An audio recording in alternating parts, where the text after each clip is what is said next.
and we have to be mindful, as the professors taught us, of using solely African names, solely Muslim-sounding names in trying to decipher or determine who it is that first appears in the Americas, who are in fact Muslim, or someone may have a Christianized name, right? That may in fact be Muslim. So we know that one of these Moors came to at the age of 21, was actually sold as a servant to a Spanish lord, and he made his way, this is in the 1500s, born in the 1500s, at age 21, 1521, he actually was sold to a Spanish lord, and then he was forced to become a Christian. His name is, you may know him, Estebancio, right? So he has this name, Stephen, which is a Christian name. However, they set out to try. So they set out to try to find their way to this area called Florida, right? La Florida. They end up being shipwrecked in their expeditionary voyage here to this new world, off of Galveston, Texas. And only 4 of them survived, Estebancio and 3 others from this expedition. But they were the first persons really to explore in terms of European exploration here in La Florida, as they call it, or this area of flowers, right? An area that is filled with flowers. But besides Estebancio and his presence here in South Florida, we also know that there were other Muslims who were present early on in the creation of our nation. And we know that because at least in the 1600s, we hear the state of Virginia passing a law, right, that specifically says that the people who may be enslaved are those who are, they call them Mohammedans, right? Because it shows, right, when the ignorant speak, you respond in peace, which is what we're doing, right? Responding in peace. So they said these people are the ones who can be permanently enslaved in the Americas, in Virginia. That was the law that was passed. Later on, of course, they found, which meant that Christians could not be permanently enslaved, right? They could only be enslaved for a period of time. However, later on, they found out that some of these slaves who were coming over were also Christians. So they had to change the law to permit these Christians to also be enslaved permanently. Now, it is interesting that when we look here at Florida, there seems to be, at the same time that there is slavery taking place here in terms of the movement of people from the sun-kissed shores of Africa, some of whom are Muslims, some of whom are Christians, some of whom are practicing native African religions. There's also slavery taking place. These same ships are dropping people off in the Caribbean. And so, in the 1500s, you have people being dropped off in the Caribbean, many of whom are Muslims themselves, and who continue to, in this conflicted world of slavery, continue to try to practice their religion, as well as other religions, while in slavery, but they have to do it slyly, right? So we have the Christians using various forms of practicing their religion and commenting on their ability to read, their ability to write. But interestingly, we also have Muslims who also have to be able to pass on this knowledge base that they have of their religion to their children and to their grandchildren and so forth. So then when we look not only in Virginia, the changing of the laws in Virginia to permit the enslavement of Muslims and the enslavement of Christians who are coming from the shores of Africa, but then we also see that the first nation to recognize the United States as an independent nation is in fact the Sultanate of Morocco, a Muslim nation. It's the first nation to recognize us as such. And then later on, the first iftar is held by another North African nation. Here at the White House in the United States, the first iftar is held by another North African nation which also recognizes the United States. But what was happening in the Caribbean, what was happening here in South Florida in terms of the development of Islam? We see in the Caribbean that many of these Muslims actually set up masjids in the Caribbean. However, the Protestants at the time, right? And I'm speaking as a Christian, were able to try to stamp out the presence of any of Islam in the Caribbean. They did the same thing here in the United States. In fact, one Spanish law, right, that impacted the New World, this United States, and in particular Florida, and this area, which was greater than just this peninsula that we know today as Florida. One particular Spanish law says we must be careful to not allow slaves who are Muslims to be brought here to the Americas, because their interaction with the Native Americans could spell disaster for slavery here in the United States. Can you believe that? That was actually a part of a law that was passed in Spain, right? In terms of allowing Muslims into the United States. But beyond that, beyond all that we've spoken about, in more recent times, we have this, right? Masjid al-Ansar. We have the oldest masjid, at least in the state of Florida, and perhaps one of the oldest masjids in the United States of America. And what is it called? What does Al-Ansar mean? It means the helper. Interesting, right? These are the people who continue to help and try to change understandings of what it means to be a Muslim, understandings of what Islam is, and then also trying to proselytize throughout the United States and the Caribbean. In fact, coming out of this masjid, well, maybe not this particular masjid, but in the Nation of Islam Mosque 23. In here, 29. Right, 20, okay. But Muhammad, yeah, Cassius Clay went down to Jamaica. Yeah. And he actually met with a gentleman that you may know. He's a reggae artist by the name of Prince Buster. And Prince Buster has the distinction of having the Order of Jamaica, one of the highest civilian orders given to him. And you're saying to yourself, this doesn't sound like he's Muslim, right? His name Prince Buster. And in fact, he hid the fact that he was a Muslim throughout his entire career in the ska and the reggae industry, because he was afraid of the impact that it would have on him. But it was coming out of this masjid that he was converted to Islam. And in fact, he stopped singing ska, and he stopped singing other forms of music and focused solely on the type of reggae music that he thought would be acceptable as a Muslim. And that's all that he continued to sing. In fact, his family continues to exist here, because he eventually moved here to South Florida. And his family now, in fact, at least 2 of his sons serve at the United States Department of Justice for the Southern District of Florida in integral positions. I won't out them in terms of what exactly it is that they're doing here locally. But the influence of Islam coming out of this masjid on the South Florida community is palpable and is real.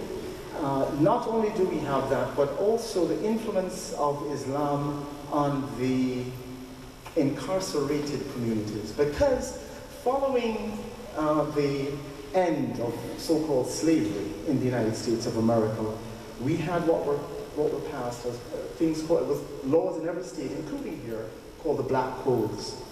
And the reason for the passage of the Black Codes was to make sure that these slaves, Muslims and others, would be able to continue serving as slaves or indentured servants in a new capacity here in the South. So what would happen is that they said it was okay for you to have free labor from persons who are incarcerated.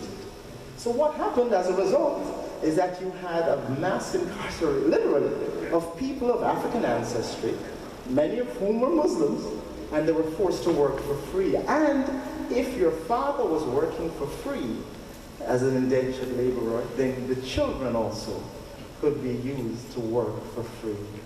So we have a very complex and interconnected history here in the South and here in the state of Florida in terms of the contributions of Islam, in terms of how the abuse of persons who follow the Islamic faith. But we also have an expansion of Islam in the United States as a result of efforts here out of this masjid and out of the South Florida community In fact, one of the communities here a little further north of us, in Fort Mose, in the St. Augustine area, not only did we have free slaves who were Christians, who were living openly and free there, we had slaves who were Muslims who were living in Fort Mose. Thank you. Hopefully we can have some more discussion and expand on some of these issues as we go forward today. Thank you.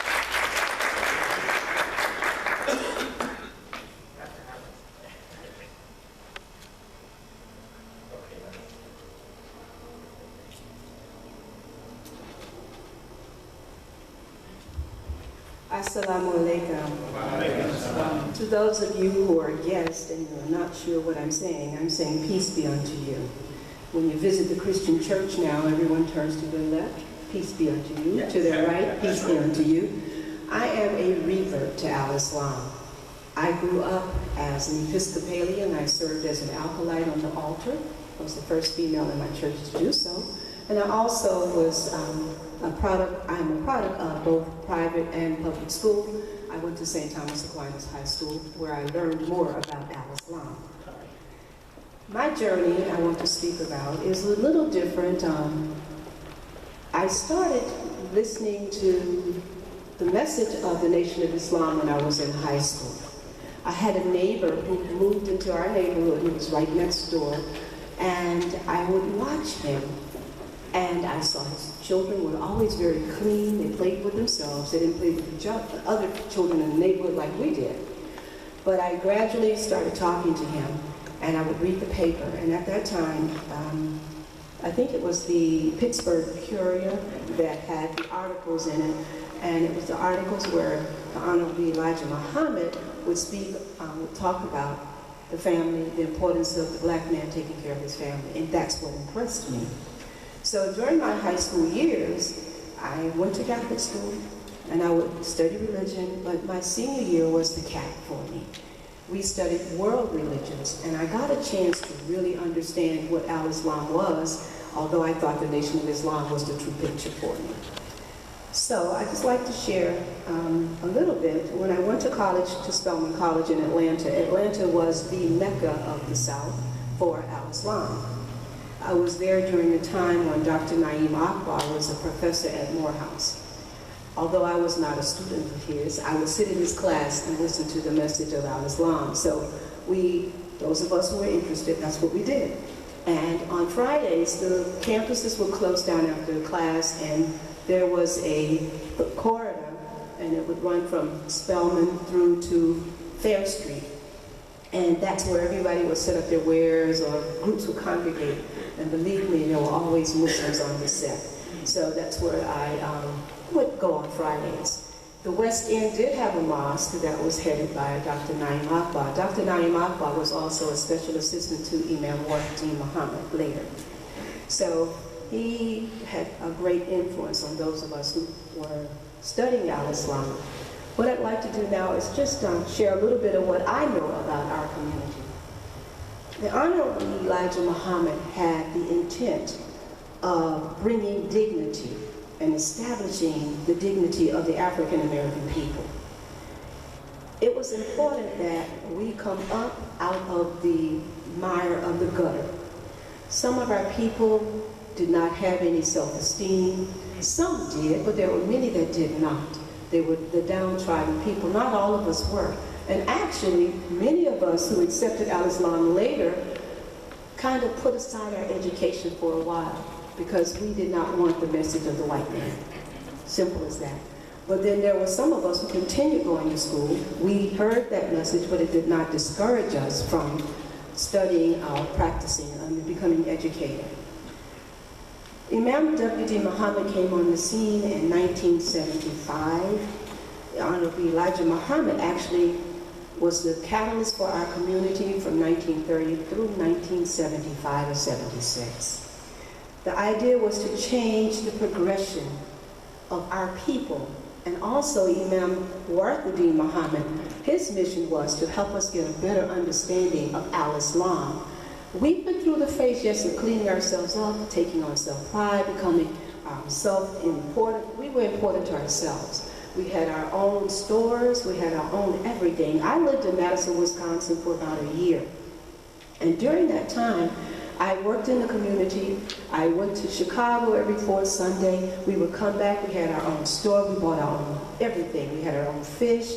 We helped ourselves. We became self-empowered. You know, our communities were always empowered with the stories of other people. But we had our own stores. We had our own factories. And that was something that I felt a certain pride for. We were doing something to help ourselves become better. Now, when you look at our community, I look at it in three phases. We had the revolution, is what I'm calling it, the Nation of Islam from the 1930s through 1976. Then Imam Muhammad came on the scene, and we had the world community of Al-Islam, where we sloughed off some of the ideas that we had that were contrary to the actual teachings and tenets of Al-Islam. And then the next phase, which was from 1981 to 1985, is where we became the American Muslim Mission. And then we had another phase where the Imam Muhammad said, we do not have to have a name to live Al-Islam. One of the things that I take pride in when I think about us going through those various phases, Imam Muhammad felt it was important that he protect our community because we were young, we were new, and we had many ideas, but he didn't want us infiltrated with the ideas of others that might have taken us off the path that we were on. So he protected us. We were in a womb. A lot of people didn't understand that, and they left our community, but we were in a womb of protection. He was helping us to come to a better understanding, to know why we're that way, and we had friends of all walks of life. We did, but that womb was our protection.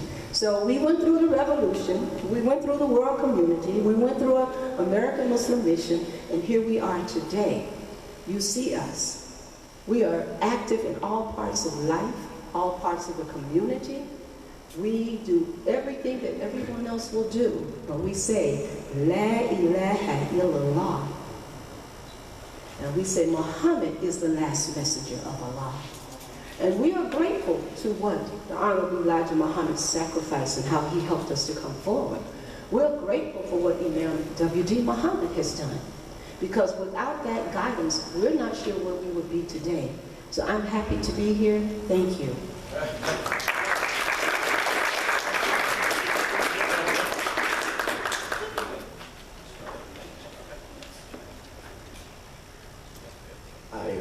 Assalamualaikum. I was, as always, coached by my good friend. He married us, Afrah and I, 40-some years ago. About 42 years ago, when he first came here, he and I became an assistant imam, and has been his friend and compadre. We travel all over the United States together. And I was sitting there, and he said, no, you're coming up here. And I go, why do I have to come up there? You and Afrah up there. He said, no, you're coming up here. I said, okay. Because you have to come and tell the audience about where the brainstorm of American Coalition for Good Government, where did this come from? This was the brainchild of Imam W.D. Muhammad. Imam Muhammad saw our intricate part in American history, and how we fitted into that history was by way of having this perspective. And this was his words, quote, let the Democrat Party come in, let the Republican Party come in. But remember, we have our own unique position in America.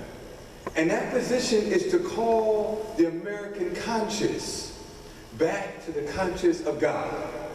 And Imam Muhammad's idea of America for good government, he was the one that started it, and we're carrying it throughout and around the country, much like the good work of other organizations to bring about change in America.